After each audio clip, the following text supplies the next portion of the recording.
World cup group ഘട്ടത്തിലെ ഏറ്റവും ശ്രദ്ധേയമായ മത്സരങ്ങളിലൊന്നാണ് ന്യൂയോർക്ക് ന്യൂജേഴ്സി സ്റ്റേഡിയത്തിൽ നടന്ന ഫ്രാൻസ് സെനഗൽ പോരാട്ടം. ഈ മത്സരത്തിന്റെ ഫലം സ്കോർ ബോർഡ് പറയുന്നത് ഫ്രാൻസ് 3 സെനഗൽ 1 എന്നാണ്. പക്ഷേ ഈ സ്കോർ മാത്രം നോക്കിയാൽ മത്സരത്തിന്റെ യഥാർത്ഥ കഥ എന്താണെന്ന് നമുക്ക് മനസ്സിലാവില്ല.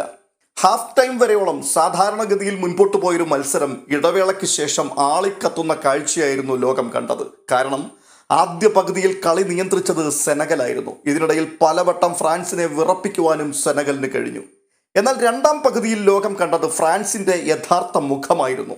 ആ കളി കണ്ടവർക്ക് കഴിഞ്ഞ വേൾഡ് കപ്പിൽ ഫ്രാൻസ് സമ്മാനിച്ച അതിമനോഹരമായ ഓർമ്മകളിലേക്ക് ഒരു നിമിഷം മടങ്ങിപ്പോകുവാനുള്ള അവസരം പോലും ഉണ്ടായി. കിലിയൻ എംബാപ്പയും മൈക്കൽ ഒലീസയും ബ്രാഡ്ലി ബാർക്കോളയും ചേർന്ന് അവസാനത്തെ 35 മിനിറ്റോളം സെനഗലിനെ കശാപ്പ് ചെയ്ത് കളഞ്ഞു എന്ന് വേണം പറയാൻ. 66-ാം മിനിറ്റിലും ഒടുവിൽ ഇഞ്ചുറി ടൈമിലും കിലിയൻ എംബാപ്പെ 2 ഗോളുകൾ ഉതിർത്തു. 2 എണ്ണവും കിണ്ണം കാച്ചിയ ഗോളുകളായിരുന്നു. എങ്കിലും രണ്ടാമത്തെ ഗോൾ അത് അതിശക്തവും അതിമനോഹരവുമായ ഒരു ലോങ് റേഞ്ചർ ഷോട്ടായിരുന്നു.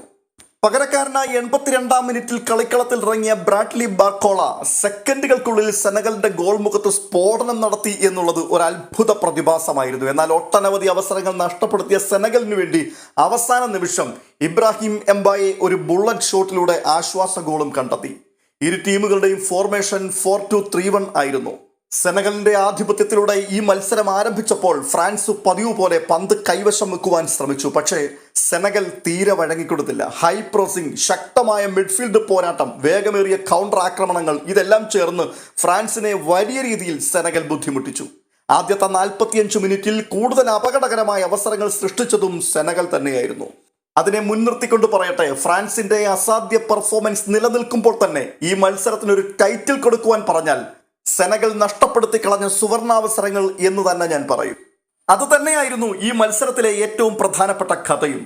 സെനഗലിന് ഗോൾ നേടുവാൻ മതിയായ അവസരങ്ങൾ ലഭിച്ചു. ഇസ്മായിൽ സാർക്ക് ലഭിച്ച തുറന്ന അവസരം, നിക്കോളാസ് ജാക്സന്റെ പോസ്റ്റിൽ തട്ടി പുറത്തുപോയ ഷോട്ട്, മാനയുടെ ചില മികച്ച മുന്നേറ്റങ്ങൾ, ഇവയിൽ ഒന്നുപോലും ഗോളാക്കി മാറ്റുവാൻ അവർക്ക് കഴിഞ്ഞില്ല. ഫുട്ബോളിൽ ഒരു പഴമൊഴിയുണ്ട്, നീ അവസരങ്ങൾ പാഴാക്കുകയാണെങ്കിൽ എതിർ ടീം നിന്നെ ശക്തമായി ശിക്ഷിച്ചിരിക്കുമെന്ന്. അത് തന്നെയാണ് ഇന്ന് നമുക്ക് കാണുവാൻ കഴിഞ്ഞത്. ആദ്യ പകുതിയിൽ ഫ്രാൻസ് കളിച്ചില്ല എന്ന് നമുക്ക് പറയുവാനാവില്ല. പക്ഷേ അവർ തങ്ങളുടെ നിലവാരത്തിന്റെ 7 അയലത്തെത്തിയില്ല. ഡെംബലെ കളിയിൽ നിന്നും പാടെ അപ്രത്യക്ഷനായിപ്പോയി. എംബാപ്പയ്ക്ക് തീരെ ഉൾവലിഞ്ഞ് കളിക്കേണ്ടതായിട്ട് വന്നു. മിഡ്ഫീൽഡിൽ ക്രിയേറ്റിവിറ്റി അത് തീരെ കുറവായിരുന്നു. ഒലീസയെ തുടക്കത്തിൽ വളരെ പിന്നിലേക്ക് നിർത്തിയതും ആക്രമണത്തിന്റെ വേഗത കുറച്ചു കളഞ്ഞു. പക്ഷേ രണ്ടാം പകുതി, എൻ്റെ മോനെ, അവിടെയാണ് നമ്മൾ ഫ്രാൻസിന്റെ മറ്റൊരു മുഖം കണ്ടത്. ഡിഡിയർ ദശാംസ് ചില നിർണായകമായ ടാക്ടിക്കൽ ചേഞ്ചുകൾ ടീമിൽ വരുത്തിയതിനു ശേഷമാണ് തന്റെ കുട്ടികളെ കളിക്കളത്തിലേക്ക് രണ്ടാം പകുതി കളിക്കുവാൻ ഇറക്കി വിട്ടത്. ഒലീസയ്ക്ക് അവിടെ കൂടുതൽ സ്വാതന്ത്ര്യം ലഭിച്ചു. ആക്രമണത്തിന്റെ കേന്ദ്രമായി അദ്ദേഹത്തെ മാറ്റി. അതായിരുന്നു മത്സരത്തിന്റെ ടേണിംഗ് പോയിന്റ്. മൈക്കൽ ഒലീസയെ ഒരുപക്ഷെ കാര്യമായി ആരും ഈ മത്സരത്തിൽ ശ്രദ്ധിച്ചിട്ടുണ്ടാവില്ല. പക്ഷേ അദ്ദേഹമായിരുന്നു മറഞ്ഞിരുന്ന ഹീറോ. അദ്ദേഹം സ്കോർ ചെയ്തില്ല, എന്നാൽ അയാൾ മത്സരത്തിന്റെ ഗതി മാറ്റിക്കളഞ്ഞു. അദ്ദേഹത്തിന്റെ പാസുകൾ, സ്പേസ് കണ്ടെത്തുവാനുള്ള കഴിവ്, ഡിഫൻസിനെ വലിച്ചു കീറുന്ന മൂവ്മെന്റുകൾ, ഇതെല്ലാം ഫ്രാൻസിന് പുതിയൊരു ഊർജം നൽകി. 66-ാം മിനിറ്റിൽ എംബാപ്പയുടെ ആദ്യ ഗോൾ വന്നു. അതിന് പിന്നിൽ ഒലീസയുടെ അത്ഭുതകരമായ അസിസ്റ്റ് ഉണ്ടായിരുന്നു. അവിടെ എംബാപ്പയുടെ ക്ലിനിക്കൽ ഫിനിഷ്, സ്കോർ 1-0. അവിടെ നിന്ന് മത്സരത്തിന്റെ ഗതി അങ്ങോട്ട് മാറുകയായിരുന്നു. ഇതിനിടയിൽ ഫ്രാൻസിന്റെ പ്രതിരോധ നിരയെ സെനഗൽ ശക്തമായി ആക്രമിച്ചെങ്കിലും സെന്റർ ബാക്ക് ജോഡി മികച്ചതായിരുന്നു. വില്യം സാലിബയും ഡയറ്റ് ഉപമെക്കാനോയും കരുത്ത്, വേഗത, പൊസിഷനിങ്, വായുവിലെ ആധിപത്യം ഇതെല്ലാം ചേർത്ത് സെനഗലിന്റെ ആക്രമണത്തെ നിർവീര്യമാക്കി കളഞ്ഞു. തിയോ ഹെർണാണ്ടസും കുണ്ടയും ഫുൾ ബാക്ക് സ്ഥാനങ്ങളിൽ മികച്ച പിന്തുണ നൽകി. ഇതൊക്കെയാണെങ്കിലും ഒരു കാരണവശാലും ഈ മത്സരത്തിൽ വിസ്മരിക്കുവാൻ കഴിയാത്ത മറ്റൊരു മുഖമുണ്ട്.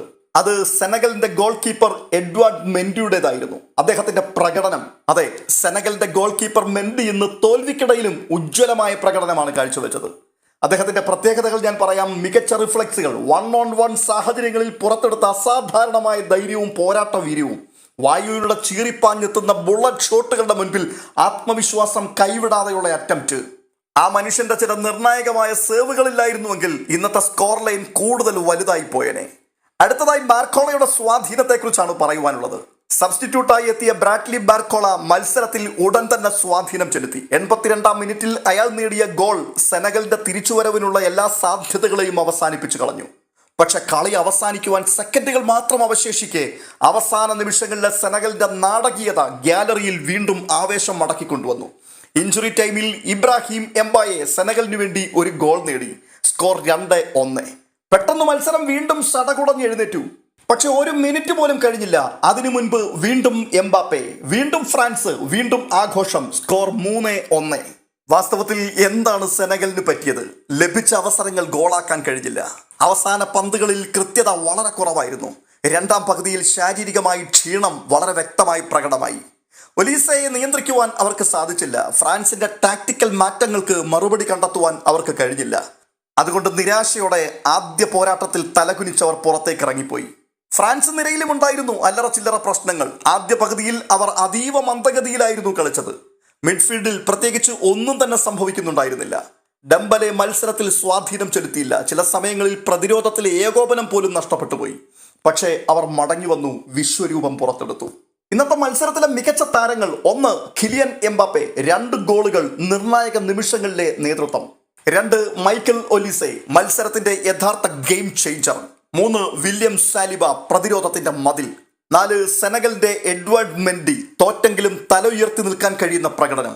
5 സാഡിയോ മാനെ, സെനഗലിന്റെ ആക്രമണങ്ങളിലെ ഏറ്റവും സജീവ താരം. അവസാനിപ്പിക്കുന്നതിന് മുൻപ് ചുരുക്കത്തിൽ ഇങ്ങനെ പറഞ്ഞു നിർത്താം: ആദ്യ പകുതിയിൽ സെനഗൽ ഫ്രാൻസിനെ വിറപ്പിച്ചു. പക്ഷേ രണ്ടാം പകുതിയിൽ ഫ്രാൻസ് ലോകകപ്പ് ഫേവറേറ്റുകളുടെ നിലവാരം പുറത്തെടുത്തു. സെനഗലിനെ നിലം തൊടാതെ പറപ്പിച്ചു കളഞ്ഞു. സെനഗൽ പോരാടി, അവസരങ്ങൾ സൃഷ്ടിച്ചു, പക്ഷെ ഫിനിഷിംഗിൽ പരാജയപ്പെട്ടു. എന്നാൽ ഫ്രാൻസ് ആകട്ടെ കാത്തിരുന്നു.